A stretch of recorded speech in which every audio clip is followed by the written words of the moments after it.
mañana, 39 minutos, como lo anunciábamos más temprano. Vamos a charlar a partir de ahora con Rosana Fernández, es autora del libro Casa Curioso, el libro de los juegos tradicionales en Uruguay. Es coautora con Matías Castro, en realidad, del libro. Un libro editado por Estuario Editora, que en realidad está en su segunda edición. Una edición particular porque fue en parte gracias al impulso del INAU, que decidió de cara al Día del Niño reeditar o ayudar a la reedición de este libro que recopila juegos tradicionales del Uruguay. ¿Cómo está, Rosana? Muy bien, buenos días, gracias por recibirnos. Digo recibirnos porque somos varios, ¿no? Sí. Matías hoy no puede estar. Sí. Representando bueno, a... Estoy representándola. ¿Cómo fue el trabajo de investigación y recopilación de esta tradición, digamos? Bueno, lo primero fue tomar historias. Al principio del libro dice dedicado al taxista que inspiró la idea. En realidad creo que puede haber muchos taxistas, muchas personas que siempre tienen esta valorización de que jugar ha sido un tesoro grato que tenemos todos, ¿no? Todos hemos jugado en algún momento, tenemos la experiencia, sabemos de qué se trata y a veces lo dejamos olvidado. Y entre conversaciones, por ejemplo, cuando uno va de viaje a algún lugar, empieza a rememorar esos juegos. En este caso el taxista decía, qué bueno hacer un libro sobre esos juegos. Es real la historia del taxista, es entonces. Real. Y ya hay muchos libros sobre juegos. Sí. El tema es que animarse a decir, bueno, estos juegos que también existen en otras partes del mundo, también se han jugado en Uruguay y los conocemos muchas personas, fue la iniciativa. Después surgió también por motivación de decir, qué bueno sería poder hacer un dibujo actual de a qué jugamos, Claro. ¿no? Porque hay muchas cosas anteriores. Y esto viene a que es bueno rememorar, pero no es la idea quedarse solo en la añoranza, sino rememorar ¿para qué? Para revalorizar el juego, o por lo menos ese impulso que tenemos al disfrute, al placer, al encuentro. Claro. A veces lo hacemos por el camino de recordar, otras veces nos es más fácil, nos encontramos con alguien y jugamos en la calle o con un niño, o los adultos jugamos a distintas cosas, ¿no? Pero hay distintos caminos, y el libro quiere ser eso, un motivar a volver a jugar. Quiere decir que el libro no solo tiene juegos, digamos, que se juegan hace ya unos cuantos años, sino que está actualizado con juegos actuales. No, lo que digo es que son juegos tradicionales para atrás, pero lo de las ganas de jugar claro, siempre sí, todo sí. el tiempo, Obvio. ¿no? Uno siempre es niño. Igual con esto, el libro en sí está dirigido a los adultos, ¿no? Porque cuenta, juegos, hay muchos que no se juegan ahora. Sin embargo, hay otros que sí se siguen jugando en los patios de recreo, ¿no? Hay muchas maestras, docentes que celebran el Día del Abuelo, por ejemplo, y hay un espacio para que alguien venga y cuente y enseñe, o que un niño le diga al adulto, mira yo cómo juego. Pero fue una aspiración, te contaba esto, de poder recopilar los juegos que hay ahora. Claro. La verdad que eso es la parte C, ojalá que haya una nueva parte de este libro que pueda inspirar a los juegos que se hacen ahora. Hasta el momento llegamos a esto, recopilar historias, ponerlas en el libro como primer material y difundirlas. A su vez Matías hizo algo, a mi gusto era lo que más me motivaba, interesante, y era, además de las reglas, que es una parte del juego, él trajo el detrás del juego. Anécdotas, historias, casos curiosos, ¿no? Bueno. Es como una mirada más histórica, pero no tanto de lo formal, de dónde viene, sino, por ejemplo, esto que decía él, lo de las bolitas, que siempre lo menciona, el fabricante de bolitas, o pensar en algo del elástico, qué lugar ocupa el elástico en la casa, ¿no? Cómo uno podría transformar de algo cotidiano en un juego. Esa lectura personalmente fue lo que más me motivó cuando hacíamos el libro, ¿no? Esto de, yo le mandaba los juegos, él los conocía y él me mandaba casi todas las mañanas historias detrás del juego. Entonces, ahí era. Bueno. ¿Y las diferentes generaciones jugaron distintos los juegos? Sí, yo creo que muy distinto. Sí, en realidad estaría buenísimo, por eso es para adultos, siempre darle una mirada en el objetivo del juego. Hay algunos, por ejemplo, en la modalidad, o sea, jugar a pegarse. El premio o la recompensa o el castigo es pegarse. Las niñas tienen que estar jugando las canciones y los varones tienen que estar con el fútbol y haciendo una cuestión. Lo de pegarse todavía es un juego que es una modalidad que está asociada a muchos juegos, ¿no? Yo creo que es bueno reconocer. Como previo o como castigo. Por ejemplo, es muy común, por poner un ejemplo, en los equipos de fútbol. Sí. Cuando entra un jugador nuevo, por ejemplo, la bienvenida es una morta, o la pasarela, estoy hablando de equipos de fútbol profesionales, ¿no? De personas adultas. Todavía hay una asociación ahí, no sé de dónde vendrá eso. Yo creo que esto del impulso, ¿no? Lo que nos mueve, el uso del cuerpo, la fuerza, la energía, la adrenalina que nos da a competir, eso está en todos. Por suerte, el juego no es algo rígido, no es algo estable, y es muy delgada la línea en que es juego y deja de ser juego. Personalmente creo que cuando ya no nos estamos divirtiendo, cuando hay un abuso, cuando esto se transgrede al otro, ya no es juego. Pero no hay nadie que te lo vaya a definir estrictamente. Entonces necesita que uno esté todo el tiempo también presente con eso. No vale decir, como es un juego. Rosana, ¿cómo fue la investigación? La investigación fue, bueno, en realidad teníamos... ¿Dónde recopilaron datos, digamos, mucho en realidad de experiencia de años desde ser recreadora, tener espacios de juego, cursos de recreación. Entonces ya había mucho con respecto a las reglas, ¿no? Después lo que hicimos fue abrir espacios donde la gente entrevistamos a preguntas de a qué se jugaba, desde, por ejemplo, el juego del taco, que es en la frontera, entonces se juega con latas de aceite, gente que nos mandó muchos juegos, ¿no? Entonces ahí se empezó a hacer una recopilación de la investigación en cuanto a las reglas, y Matías hizo más el rastreo de los juegos, lo más de datos, ¿no? De los nombres, por ejemplo, otros hay juegos que tienen distintos nombres según en distintos lugares, lugar. Y a veces uno se cree que nacieron acá. ¿Y hay diferencias regionales respecto a los juegos en un país tan chico como Uruguay? Digamos, tú decías en la frontera se juega un juego con latas. El taco. Sí, hay en realidad todo esto también te digo es algo incipiente, ¿no? Vidar ha hecho muchísima investigación al respecto con los juegos del campo, ¿no? Entonces él ha sido, por ejemplo, una referencia. Esta investigación tiene mucho de lectura de otros materiales, investigación secundaria, ¿no? De materiales que ya hay pronto. Lo que tiene, yo creo que muy trascendente son los espacios de juego, ¿no? El espacio vinculado a la tierra, al aire libre, el vínculo con otros, eso es bien distinto. Sin embargo, también en la ciudad de a poco se va cambiando, ¿no? Antes lo que era jugar en la calle y el pique cordón, por ejemplo, que todo el mundo recuerda. O el rinraje. O el rinraje. Capaz que era mucho más difícil hasta que te atiendan. El rinraje era en los apartamentos. Muy asociado a la ciudad, ¿no? Es muy aburrido. En el interior el timbre prácticamente no se utiliza. Era más difícil jugar al rinraje. No sacaría una conclusión de los espacios, pero sí que está bueno pensarlos para ver qué promovemos. A veces decimos no se juega más, pero si no promovemos espacios de juego, hoy por hoy puede haber una plaza linda como la Plaza Sereñi que habilita jugar. Pero hay que yo creo que es algo que promueve y se enriquece si hay espacio. ¿Hay algún juego en particular que todo el mundo coincidió? Yo jugué a y representó algo importante para mí. La escondida.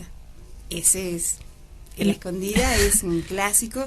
Y además es súper básico, ya desde el niño creo que es de las primeras cosas. Te iba a decir aprende, eso, ¿no? La escondida en su versión más básica, como decís tú, es el primer juego que tiene una madre con su hijo, ¿no? El de taparse la cara. Los ojos y taparte el mundo. Desde chiquito, sí. Claro, es lo más básico de... Sí, y después en esto de la investigación, recopilar, que mucho tiene esto de bola de nieve, ¿no? Voy buscando una versión y otra. Surgen, por ejemplo, la escondida como básico, pero después las 1001 variantes de la escondida. Claro. Me escondo abajo del agua, por ejemplo. Era una escondida que se hacía abajo del agua y hay que aguantar la respiración y el primero que te encuentre. La escondida invertida, que se llama sardina enlatada, que en vez de esconderse, o sea, en vez de uno salir a buscar, salen a buscar todos. Y se esconde solo uno. El tema es que cuando encuentran a ese uno, se van acumulando. Por eso se llama sardina enlatada, ¿no? O sea, en realidad el escondite tiene que ser tan grande como jugadores.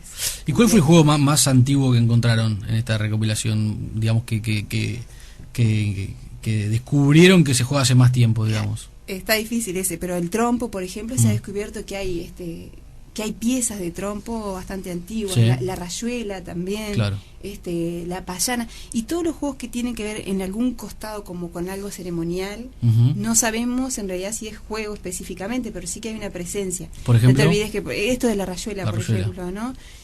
Uno puede decir ahora, sí, llego de la tierra al cielo. Y para nosotros la tierra y el cielo muchas veces nos puede parecer lo mismo. Sin embargo, cuando vos en el juego estás representando que vivís en la tierra y que vas a saltear algunos obstáculos para llegar al cielo, lo que para vos significa el cielo. Sí, es un juego con cierta intelectualidad, ¿no? Más allá de lo básico del juego, digo. Pero por suerte el juego es así, va por todos los lugares, ¿no? Lo que está buenísimo es que sin profanarlo se anima a andar por lugares sagrados sin que sea tan rígido. Y los juegos, a medida que pasaron los años, fueron dejando de pertenecer, por ejemplo, solo a los hombres, porque eso fue cambiando también un poco en la sociedad y algunos juegos, por ejemplo, solo podían jugar los hombres y algunos otros solo las mujeres. Recuerdo el elástico, por ejemplo, era para las mujeres, el fútbol para los hombres. ¿Eso fue cambiando a medida que pasó el tiempo y las generaciones? ¿Ustedes cómo lo vieron? Sí, no fue el foco, ¿no? De esta visión de género. Sabemos que es súper importante, pero no fue el foco o un cambio histórico. Lo que sí es súper lógico y necesario que vaya cambiando porque es la traducción de lo que vamos viviendo. Claro. Hoy por hoy vos proponés un juego y ya de hecho ya no lo proponés solo para niñas Claro. y niños. Y hay mucho más de investigar. Hay la posibilidad de decir, no, yo a eso no juego. Claro. Que antes por ahí capaz que no pasaba tanto. Entonces, lo que me parece más interesante es que el juego traduce cómo estamos pensando y viviendo, ¿no? Al hoy está traduciendo un interés de que nos encontremos más, de que sirva para la convivencia, de que sirva para eso, para pasarlo bien. ¿Qué juego extraño encontraron? Que dijeron, esto nunca lo había escuchado. Esto nunca lo había escuchado, a ver. O nunca lo había visto, o capaz que mismo de frontera, que a veces uno está un poco alejado de esas realidades, más allá de las típicas. Muchos oyentes escribieron y recordando, por ejemplo, la payana. Claro, sí. Sí, bueno, la payana es bastante conocida. No, eso sí, no. Reconocido, sí. Mirá, de Teresa la Marquesa, que es una canción, la Torre en la Guardia, que son como versiones de juegos canción que también eran como, solo lo había jugado alguien que lo conocía y allá rastreábamos un poquito la canción y ver cómo se jugaba. De alguna manera son muchos como recopila juegos conocidos. Claro. Las estructuras de los juegos son muy en general similares. El origen de los juegos en general es europeo, de la cultura que llegaba de Europa, o hay juegos más nativos, digamos. Yo creo los nativos lo que hemos visto más son como remix, voy a decir. Sí. Estas versiones de, por ejemplo, el pique cordón que te decía. Claro. Obviamente el fútbol viene obvio de mucho tiempo pero atrás, pero adaptaciones la adaptación es bastante local. El juego de la canasta, por ejemplo, es otro juego que también dice, bueno, la canasta es uruguaya. El modo en que se juega, las reglas, es local. Sin embargo, la mayoría vienen de otros lados, ¿no? Y ahí encontraron, por ejemplo, en esa investigación, otras razones por las cuales se crearon esos juegos, como por ejemplo sucedía con los cuentos infantiles, donde había un trasfondo social de la sociedad de la época, en algunos cuentos, por ejemplo, europeos, como Blancanieves o como algunos de esos, donde había un trasfondo de social, de lo que significaba el bosque, de lo que significaba el lobo, digamos, había una instrucción hacia los niños a través de esos cuentos o de algunos juegos. Mira, yo conozco algunos libros que hablan de eso, claro. ¿no? De hecho, Mujeres que corren con los lobos, por ejemplo, dicen, ¿no? Claro. Todo eso. En este caso nos sirvió de soporte, no es algo que, no es el eje, no es algo que hayamos buscado o encontrado. Sí está bueno que te sirve para mirar y para llegar a ver la significación. No fue ese el perfil el foco, digamos, como de claro. investigación, pero sí que ves que tienen muchos significados distintos a como, por ejemplo, esto de lo adivinatorio, de cómo va a salir la taba, ¿no? Que también recorre muchos lugares. Yo en este recorrido, por ejemplo, por primera vez vi la asociación de la taba con el dado, que, claro. ¿no? Que es un hueso que también se puede jugar, que tiene más de una cara, pero también tiene algo como de adivinación y de lo que puede surgir según la cara. Y después que con el limado del hueso se fue afinando y ahí se va armando las 6 caras del dado y que cada cara suma 7. Entonces, no, en realidad el 7 es un número bastante significativo, ¿no? En muchas culturas y lugares. Entonces cada cara suma, por eso es que está el 1 y el 6 y cada uno está adecuado en esa forma. Y son pequeños descubrimientos que obviamente quien es un apasionado como Daniel Vidar, no, yo creo que él sigue hasta el fondo, por suerte tenemos personas que lo hacen así. Y te invita a ver, nosotros nos dedicamos en este caso a recopilar muchas reglas, claro. Que eso creo que es lo que tiene como de fuerte, reglas aclarando que son versiones, ¿no? Porque la invitación es, mirá cómo se juega, fíjate si vos lo jugabas así, e inventalo, claro. Reinventalo y hacerle tus variaciones. Sí, y no te olvides nunca que la regla es una cosa y el disfrute es otra. Hay algunos juegos, como mencionabas tú, el trompo o otros, que están ayudados por herramientas o por objetos. Hay otros que son lo más básico del ser humano. Estoy viendo acá el piedra, papel, tijera o el serio, ¿no? Que no se necesita más que el cuerpo. No digo ni de hacer uno ahora mismo, porque pierdo perdemos. No, aparte los oyentes estarían esperando. El piedra, papel o tijera también es un clásico. Aparte era útil muchas veces para resolver situaciones, ¿no? Sí. Bueno, lo resolvemos con un piedra, papel, tijera. Sí, pero eso se sigue usando a veces también.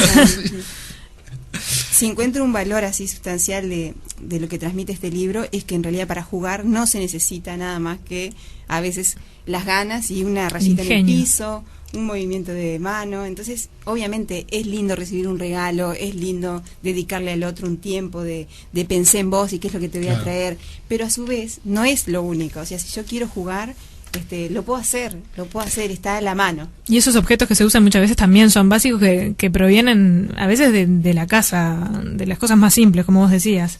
De donde están, sí, puedo jugar hasta con un cartón y hacerme un cuadrito de fútbol como aquellos que se hacían antes, ¿no? Claro. De que uno pone un pedacito de cartón doblado, le doy un toquecito y salta la pelota. Sí, eso en mi época se jugaba mucho el fútbol así. Los cuadros de fútbol que hay, yo en esta historia de buscar encontré gente que tenía guardado el equipo de fútbol que había pintado a mano. Y todo su detalle. Sí, claro. Imagínate, en este caso que se está invitando a volver a jugar, ¿no? Hacerte un cuadro de fútbol con uno de los niños. Claro, obviamente, no es lo mismo que un PlayStation, y no se trata de dejar, PlayStation digo yo, mira, como no se trata de dejar eso, sino combinar, abrir un poco, y capaz que es tan rico eso como ponerse a pintar, ¿no? La tradición oral ayuda para mantener estos juegos o se ha perdido, ¿se transmiten de una generación a otra? Fundamental. Yo creo que sí, es más, si no fuera por eso, el libro es totalmente secundario, ¿no? Lo que se transmite es la vivencia del juego, la memoria del juego, y la memoria no es solo una palabra con otra, es lo que yo estuve haciendo y lo aprendí. Porque a uno le da la sensación que los niños de hoy obviamente tienen una cantidad de recursos para jugar que no había hace, ya no digo 50 años, digo hace 20 años o 30 años cuando yo era niño. Es evidente que hoy solo con el avance de la comunicación y de las computadoras y internet ya se abre un abanico de posibilidades impresionante para un niño. Pero también me da la sensación, capaz que estoy equivocado, que esos niños se sorprenden mucho más con un juego básico de tradición más antigua, porque es una novedad que quizás sale de su realidad diaria, ¿no? Hay algo, y es que tienen la habilidad de sorprenderse de muchas cosas a la vez. Capaz que lo que no nos sorprendemos tanto ya somos los adultos, ¿no? Claro. Entonces un niño sí puede estar horas sentado en la computadora, pasarlo bárbaro, pero también abrirse a otros espacios, salir afuera, jugar, invitarlo. Cierto que a veces lleva un proceso, ¿no? Claro. De primera te pueden decir que no, pero tienen esa capacidad de hacerlo. El tema fundamental es no quedarse solo con una cosa, si empezamos a depender solo exclusivamente de juego y pantalla, a mi gusto se empobrece. Claro. Y si lo abrimos, por ahí hay más. Vamos a hacer una pausa y después de la pausa seguimos hablando con Rosana Fernández sobre este libro, Los juegos tradicionales en Uruguay.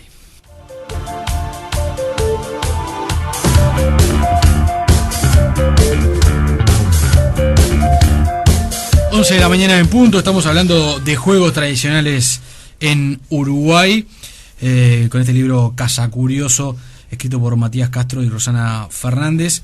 Un poco la excusa es el Día del Niño, que se celebra el próximo domingo. Es una buena razón de cara hasta el Día del Niño comprar el libro que está editado por Estuario, como decía, y quizás puede ser un buen regalo del Día del Niño transmitirle a los hijos algunos juegos tradicionales. Totalmente. Más que ir a la juguetería y comprar un objeto de plástico, ¿no? Y para los padres me parece una buena idea también de ofrecerle a sus hijos algo distinto para hacer. Sí, ¿A qué jugaban ustedes cuando eran niños? ¿No? Ahora me voy a ir a esa pregunta. ¿Qué jugaban ustedes cuando eran niños? Ustedes, a los autores, preguntarle. Yo no. Tanto, no, estamos acá. No. ¿A qué jugabas tú? Yo muchísimo en la calle, vivía en una calle de empedrado, es más, nos reconocíamos fácilmente los de la calle de empedrado y la calle lisa. Estaban separados. Teníamos cierta rivalidad. Teníamos una cierta rivalidad, sobre todo cuando nos regalaron patines y vimos que era imposible que había que ir hacia... Y algo había que invadir. había que territorio algún tipo ajeno. de acuerdo había que hacer con los de la otra, del otro paño, pero eso de la escondida, jugar a que éramos gimnastas y hacíamos presentaciones, ahora imposible, pero todo el tiempo cabeza para abajo y haciendo la araña y todo esto. Jugar a los clubes, me acuerdo mucho, poníamos jugar a los clubes, no sé ni cómo, pero organizábamos que teníamos un juego de caja y juntábamos entre todos varios juegos de caja y hacíamos socios y horas pasando así en eso, verdad. Pero mucho de la calle, bueno, el manchado también, el manchado de paño a paño, así de eso muchísimo, andar en bicicleta y después en lo personal disfrazarme, que para mí era lo máximo. Hoy por hoy no me pinto nada, pero en el momento de pintarse, de ponerse así, trazos gruesos en la cara, ¿no? Eso era una cosa que me encantaba. ¿Usted se disfrazaba? Me quedé pensando en lo de los clubes, me había olvidado por completo en mi Yo no sabía ni qué era. ¿De dónde vendrá? Porque yo también con mis primos jugábamos a los clubes. ¿De dónde vendrá eso, no? Esa necesidad de asociarse. De tener una... negocio. Claro, no, pero no asociarse comercialmente, sino de comunidad, digamos, de formar algo que uno se sienta parte y que no todo el mundo es parte de eso, ¿no? Es como con lo que uno se entiende, ¿no? Muy extraño. Claro, con las personas que uno se entiende, digamos, debe tener algo en el origen del ser humano, porque yo en este caso hago una referencia así re concreta a que yo lo vivía en mi barrio, había un club donde otros eran los socios, no me tocaba a mí ser la tesorera ni la gestora, entonces claro, en ese lugar yo podía organizar y definir qué era lo que para mí era importante hacer en un club, imagínate, el juego, y vamos a jugar. ¿Y vos, Leandro? Yo me acuerdo que teníamos un club con mi primo y algunos de mis hermanos, y por ejemplo mis primas obviamente no podían ser parte del club, ¿no? ¿Por qué? Porque eran mujeres. Claro. Notoriamente. Eso era fue la primera norma que se puso. No podían excluidas las mujeres de este club. Y mis primas, obviamente, siempre se terminaban vengando de alguna manera. Pero... Qué curioso, porque yo en el primer club que tuve... ¿Era mixto? Tuve gran problema. Era más progresista. No, porque todos los clubes eran de varones. Y nos hicimos socias con una vecina y éramos solo mujeres. Pero tenían derecho de voz y voto y todo. Todo, pero yo tengo un hermano mayor, con el cual fue muy difícil que entendiera que no podía estar, porque en todo el resto de las cosas siempre había. Y eso creo que fue de las primeras veces que lo dije. Que las mujeres se rebelaron. Un gran inconveniente familiar. Sí, claro, había ahí una tensión. Pero viste que las tensiones también es eso, se van resolviendo, se ponen otras, lo que era antes se transforma, ¿no? Claro, sí. Pero evidentemente ahí hay cosas que son inherentes al ser humano, ¿no? Que uno ya nace con los juegos incorporados. Las ganas de jugar. Huizinga, que es uno de los primeros que estudia el tema del juego, habla también, ¿no? De lo que es jugar. Y otro autor que se llama Coalba lo traduce como impulso lúdico. Esto que nosotros, que nos lleva, lo que nos lleva a jugar.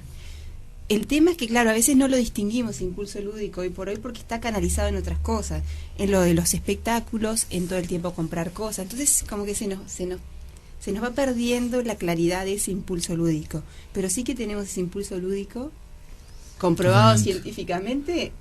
Dejaría abierto, no tanto así, no es esa la pretensión, pero sí, si repasamos, si buscamos lo de la experiencia, lo que trae cada niño en su vínculo con el cotidiano, más allá de que después aprenda.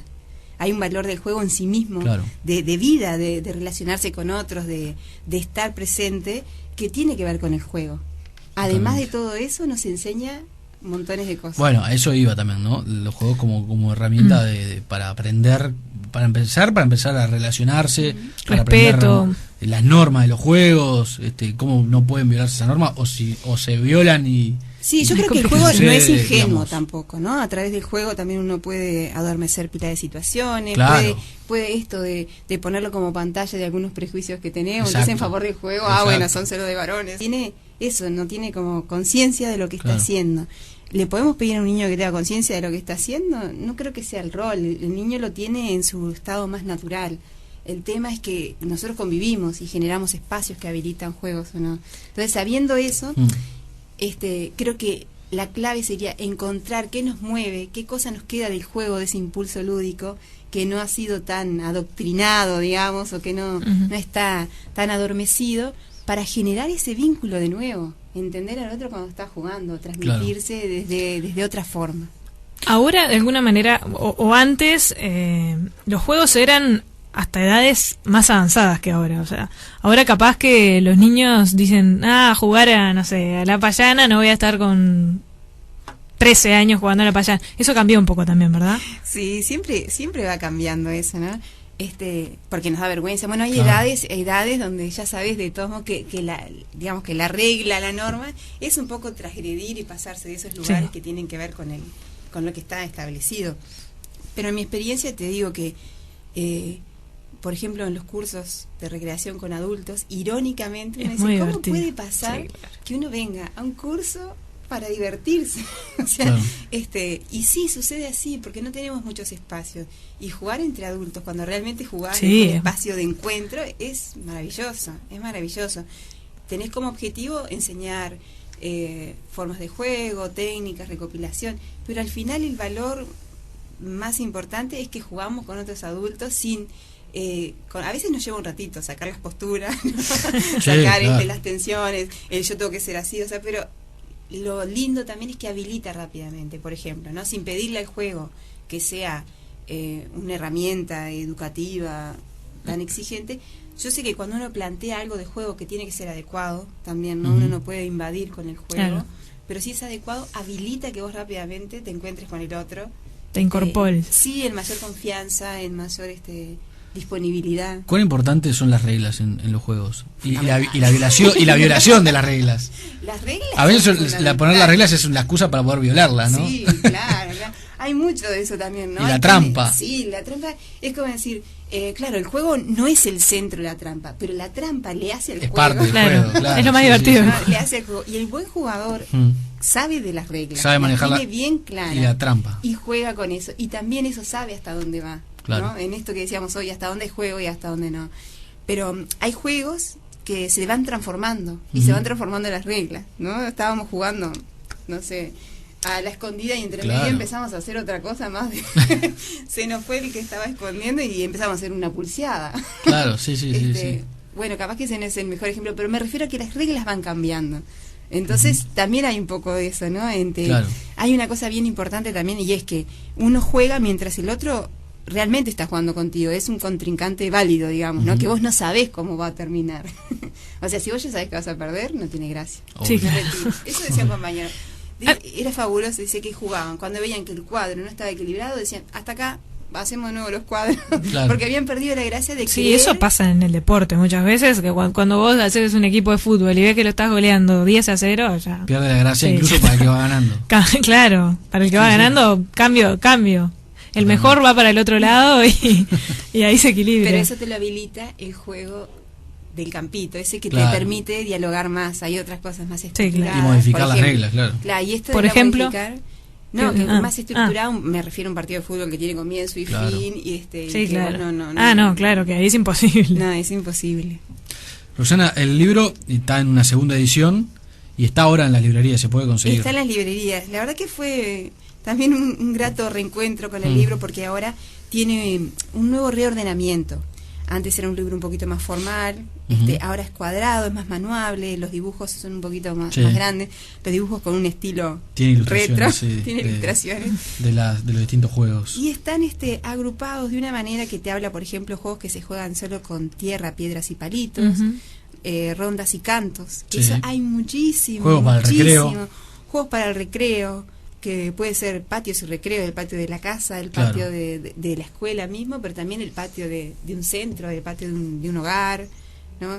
Algunas cosas Mira para los, construir. los trabalenguas, no los había visto, están acá también. Hay muchos de palabras, por Hay ejemplo. unos tristes tigres acá. Triste, A ese podemos jugar, El tate. En la radio no son buenos juegos para la radio, los Hay que trabalenguas. ensayar, hay que Sí. ensayar.